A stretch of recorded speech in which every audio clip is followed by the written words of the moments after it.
in the water, ready to go in the red jersey, PLC, Pierre Louis-Costes from France, and in yellow, Roberto Bruno from Brazil. Who do you got your money on? Ooh, it's a hard one, but the way Pierre's been surfing, I'll probably put my money on him. He's been killing it, and he just knocked out the world, the leading world champion at the moment. So he's I think he's looking good, but you never know. It comes down to he's another Brazilian, Bruno, so he's got a lot of fire inside him, and I'm sure that he can pull something together. It's going to be a close one either way. All right, looks like we got Seamus Makem back out in the water with the water feed. It's been pretty heavy, a lot of water moving in the past days, so it was kind of tough to get Seamus back out in the water. And I talked to Seamus. I'm like, Seamus, are you going back in the water this morning or today? And he's like, I hope so. He loves being out there. He loves putting the camera on his shoulder, and right now he has it on his bodyboard, so there may be a couple cleanup sets that might take him out.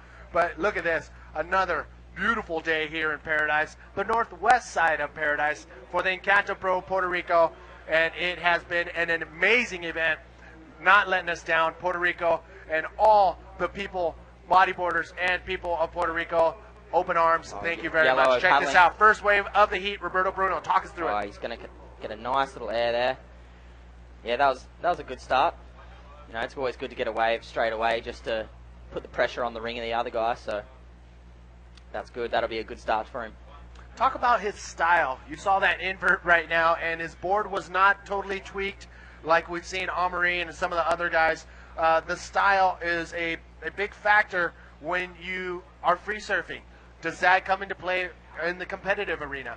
It doesn't so much. It does a little bit, but not as much as I think it should. I think style should be a big part of the competitions, but and everyone agrees with us with that, because it's hard to do things stylish, and that was a pretty stylish invert. He could have got it a little bit more flat, but we'll see what he gets for that. Well, actually, he got a 5.25, which was that's pretty much all you're going to get for that, because he didn't really get too free of the lip. He had a nice bottom turn, but the wave didn't really cooperate. He had to go through the lip a little bit, and just kind of a little bit of a rocket. So yeah. All right, his timing was just a little bit off. Had to punch through the lip on that air maneuver, and here he is paddling back out. Look at the background. Beautiful. Unbelievable. The water is baking hot. Talk to us about your equipment. Did you have to do anything different? Were you prepared for the warm waters of Puerto Rico? I was just using a Polypro board, and I've only had about 8 surfs on it, and it's just dead. So the water's warm, and it's like Mexico over here. Not quite as warm, but it's like Mexico. It's just really, really hot. All right, Roberto Bruno, a contender, actually a fierce competitor here at the Encanto Pro. Again, the Brazilians pumping out these very competitive, very fierce competitors, and they're very, they're just gnarly to be out there in the heat with. Yeah, they are. They're intense, and they're, Magno's definitely the most chilled out of them. Yes, he is. Yeah, he's a really good to surf against in the heat, because he just waits his turn, and he's a good man. Oh, we've got Pierre paddling right now. All right, looks like PLC taking off on the left. Yeah, here we go. He's going to have a nice little ramp here. I think he's going to get a little... Oh, come on, cooperate, wave. Kabuska! Wow, look at that. Nice. There. That was nice. That's a good start. That's going to better that 5.25 that Bruno got, I think. These are 25-minute heats. We are in the first 5 minutes of the heat, and PLC's first wave, here it is.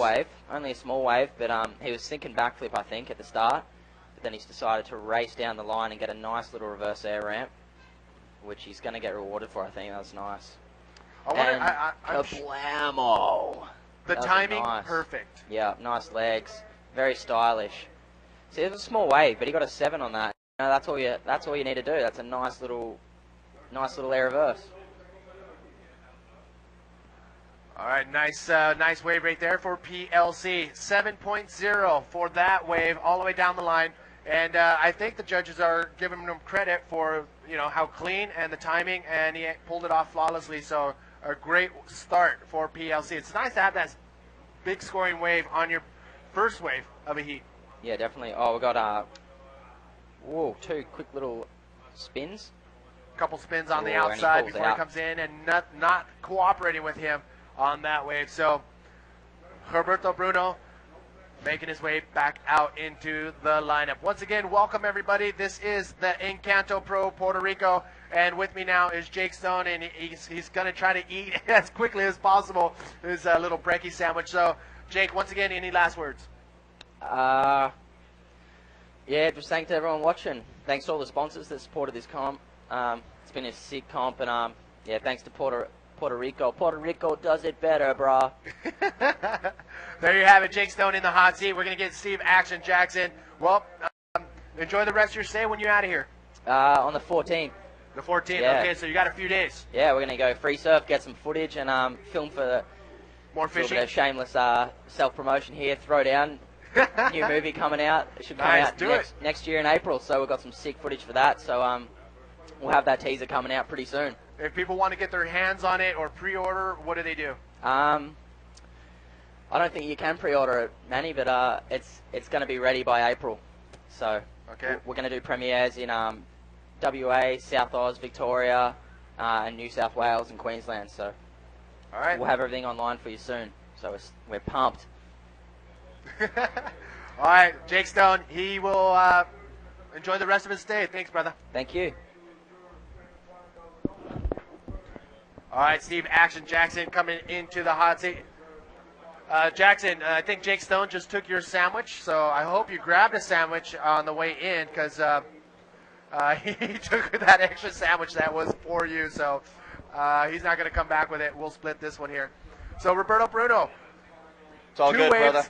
2 waves, 5.25 and a 3.0 for Roberto Bruno.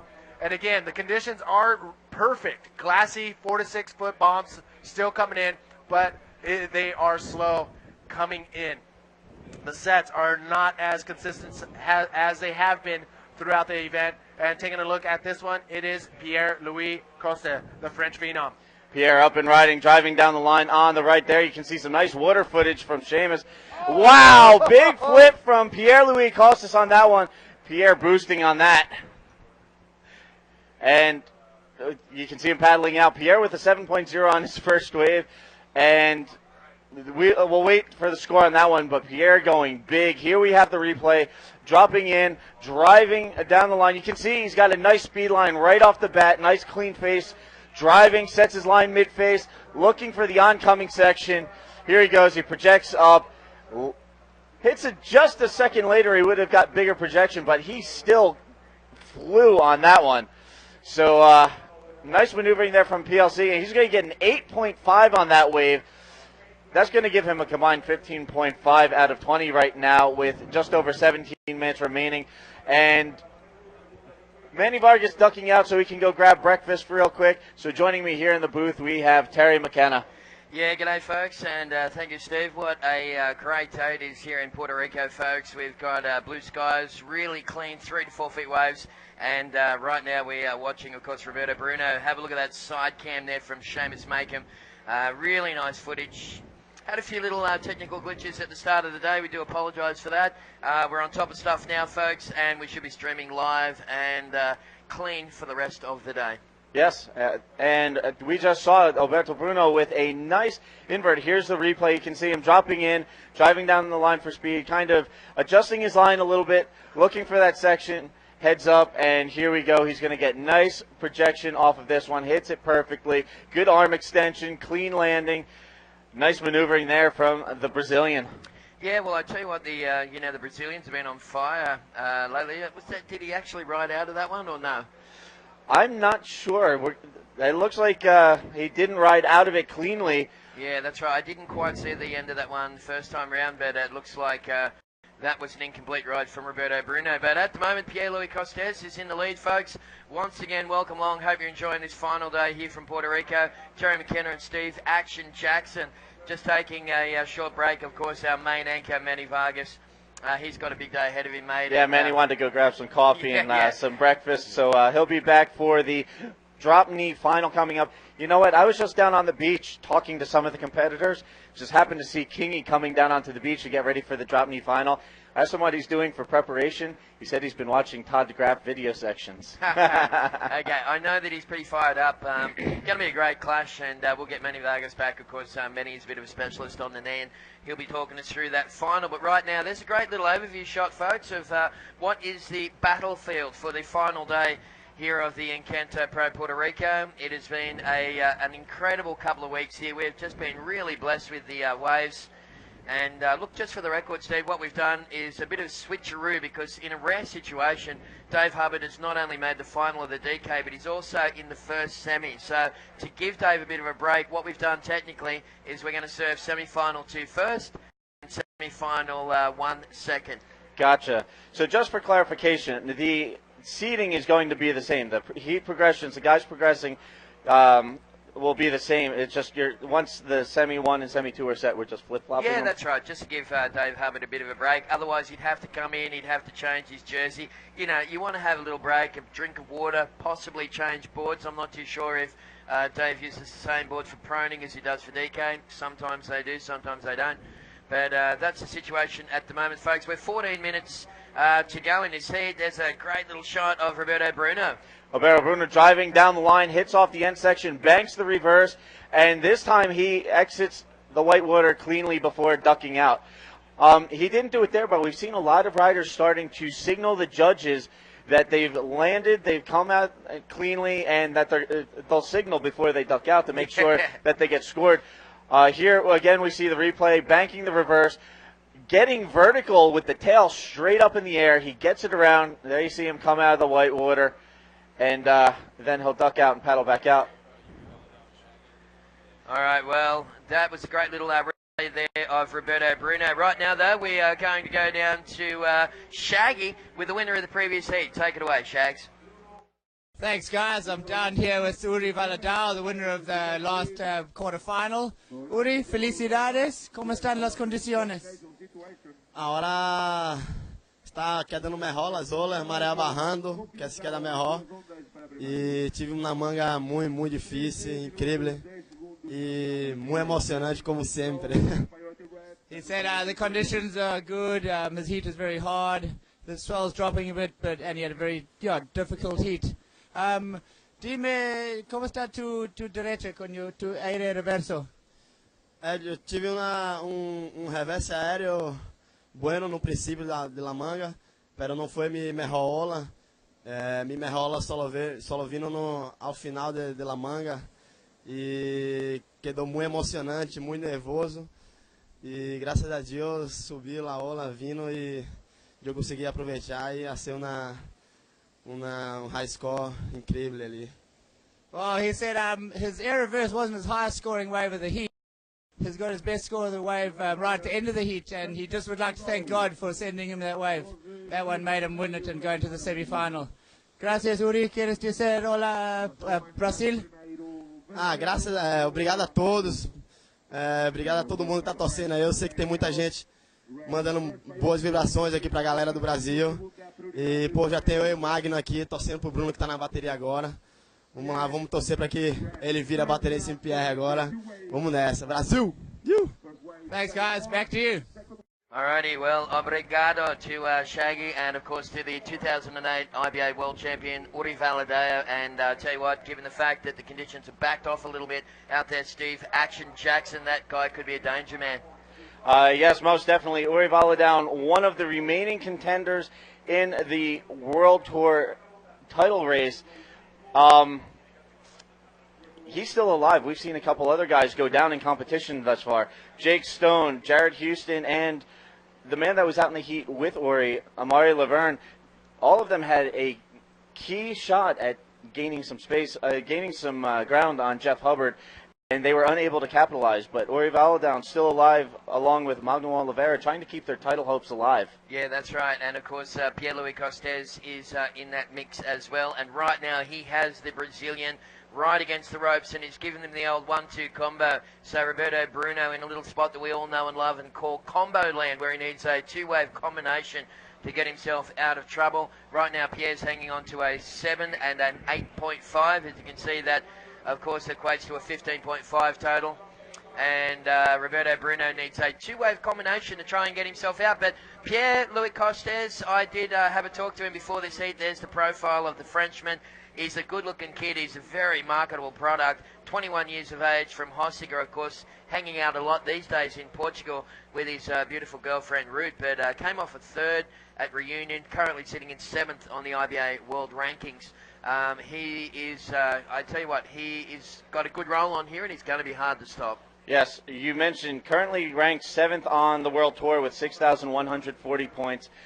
The interesting thing to keep an eye on, everybody in those top 6 spots ahead of him have all been eliminated from competition. So the door is wide open for Pierre Louis-Costes to step up and take his shot at that title.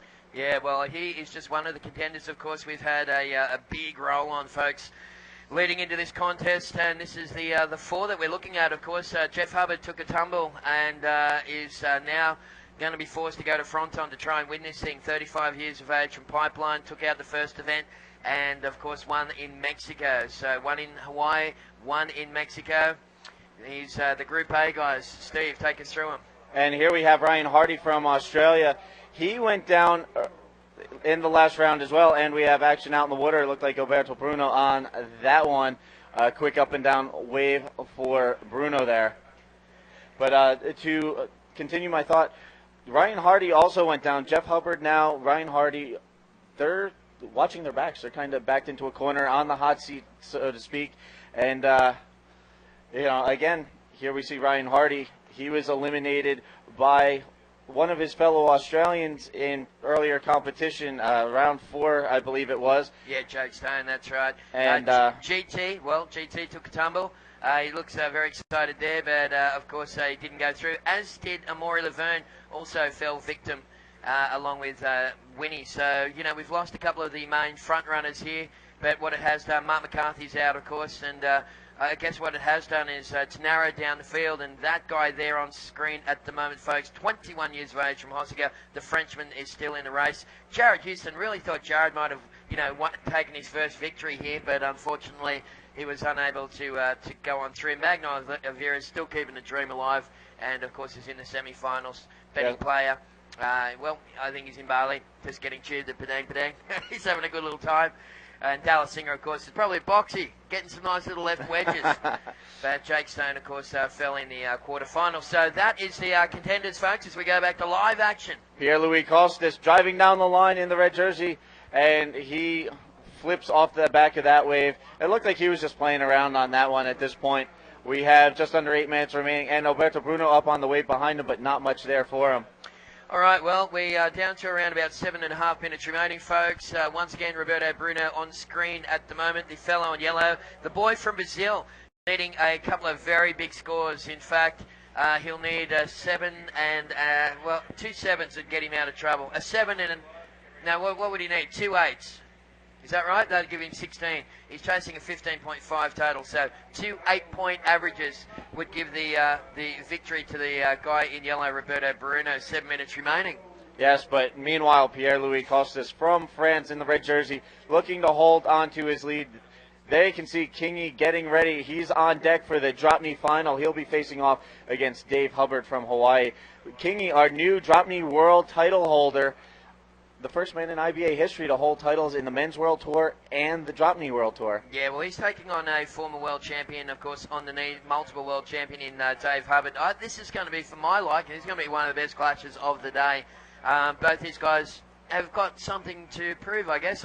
Dave, Dave's always been in a real class of his own, but he's been, some of the guys like Damien and Caesar and a bunch of the other guys have been slowly closing the gap. There was a time when Dave Hubbard was totally untouchable, but this is going to be a fantastic clash coming up next, folks. There's, once again, the current situation, Pierre is in the lead, and Bruno is getting comboed. Yes. Excuse me, Terry. I do believe Dave Hubbard, 5-time world champ in drop knee, and we have the current world champ, so it's new champ versus former champ. Yeah. I've been making the equation to heavyweight fights yesterday and today, and, we have another one lined up here. we're seeing versatility with a lot of riders. You're seeing a lot of the prone riders trying to make a name for themselves in the drop knee rankings as well. Amari Laverne, who we saw in one of the previous heats in the men's World Tour division, also, one of those guys crossing over to drop knee. Yeah, that's right. There's Damien King there. He's always been very good on the knee. In fact, I met Kingy when he was 13 years of age down in Australia at a little contest in Port Macquarie, a little memorial contest, and I said, look at this cheeky kid with the big ears, and he was already throwing spray on the knee, and he went on to win 2 World Prone Men's Championships, and now he's the first ever DK World title holder. Fantastic achievements for Damien King. We're all real proud of him down under, and he's a bit of a character. He's a bit of a jokester. He likes to and try and relax before his heats, and he looks like he's in a pretty good frame of mind. Yeah, anybody who has ever seen his video, The Joker, knows, 1, he has legitimate bodyboarding skills as shown with his titles, and 2, he's a real character. That was Pierre Louis-Costes up and down on that last wave. All right, well, it's just starting to slow down there. I'm just checking my new Vestal Geordie Smith type watch that the boys gave me. Vestal, thank you very much. Got the local tide on it. And wow, big flip by Roberto Bruno on that, and he rides out from the whitewater. So he's not going down without a fight. Still about 4 minutes remaining. That was a big move right there by the Brazilian. All right, well, I was about to say that we're right on high tide and things have slowed down, but it just heated up again as we see Bruno once again. Beautiful backflip. Wow, he got a lot of extension at the top there and almost got a little caught up, managed to ride out of the bubbles, and that's going to be interesting. In fact, that's brought it back to a one-wave sort of situation. He still needs a 9.1, and we're down to around about 4 minutes remaining. Yes, Roberto Bruno scoring a 6.4 on that wave and closing the gap. Still 9.1. That's a pretty sizable score he needs with the wave still coming through but less consistent. That might be a tough call with 3.5 minutes remaining. All right, well, priority of course, goes back to Pierre Louis-Costes. Pierre looking to try and replace, as you can see on screen there, his first score, that 7.0, is the second best of his top 2 rides. That's the one that he needs to replace. Anything greater than the 7, of course, would push it into another combination situation. Right now, well, it's tough, but it's not completely impossible for Roberto Bruno to get a 9.1 and try and, snatch victory in the last seconds off the Frenchman in red. I don't know if Pierre's going to let that happen. He's become quite the proficient competitor. If he's got the priority, he's probably going to use that to his benefit out in the water. And, again, those 2 scores he has pretty solid right now. Roberto Bruno kind of in a hole. So, and there you can see Roberto Bruno taking a look at that one. If I were Pierre, I'd probably sit on him for the rest of the heat and make sure he doesn't get an opportunity and just, be on the defensive. Because, again, we've been talking about Pierre still being in the title hunt. Everybody in front of Pierre at this point is out of contention. Pierre came in about 1,300 points behind the tour leader, Jeff Hubbard. A win here brings him up into potentially the 2nd spot. And if you want to see the tour rankings, be sure to jump on your phone. Get an iPhone cover while you're at it. Jump online, IBAWorldTour.com. Click on the shop icon. You can get the iPhone cover. We got T-shirts. We got hats. We've got winter beanies for all of you in colder climates. You can even pre-order your 2012 IBA World Tour calendar. Yeah, that's right. Well, we're coming down to the closing stages, folks. You can see some of the crew in the tent there. That was the big upset here in Puerto Rico. We thought that guy might have been walking away with a big cup and paying some excess baggage, but that wasn't to be the case. Actually, if you look closely, you have 4 of the guys in the top 10 that have already been eliminated. You had Jeff, you had Winnie, you had Jake Stone, you had a couple other guys sitting there. Amari was there. So all of the guys at the top of the tour rankings eliminated from competition, watching very closely, because the way the points could shake out after this event, it's going to make Fronton an even more interesting event than it normally would be. Yeah, absolutely. We are very much looking forward to going over to the Canary Islands. Well, time is the enemy troops. We are down to around about 1 minute remaining. Once again, it looks like red is holding priority, and Pierre Louis-Costes, as you can see, sitting within, not trying to give Roberto Bruno too much room. So we've got the DK final coming up next. It's a 30-minute affair between Damien King from Australia and, of course, Dave Hubbard from Hawaii. We're going to be bringing back in Manny Vargas. And Manny, he's a monster. Yes. Every moment of his life is like the first 2 minutes of Law and Order SVU. Yes, Manny Vargas, our drop knee specialist when it comes to the commentary. He will be jumping in to give coverage of the drop knee final. Current World Tour champion in drop knee, the former drop knee world champion. It's going to be a real event out in the water. All right, well, I'm going to just take off. I've got a lot of technical stuff to do. Look, it's been fantastic. I really hope you're enjoying the final day here from Puerto Rico, folks. Look, thank you very much on behalf of the IBA to all the people who've been watching, and keep tuned in. We've got loads of action coming your way. There's the final hooter, and it is official that Pierre Louis-Costes will be moving on through. Yes, so Pierre keeping his title shot in good standing, moving along. Thank you again, Terry McKenna, for jumping in the booth on the commentary with me. And we are going to welcome back Manny Vargas. He will be joining us in a second. There you can see the replay of Pierre Louis-Costes going for the flip, landing off the back of the wave on that last one. Just playing around at that point at the end of the heat. He knew he had it pretty secure. And Pierre Louis-Costes moving on.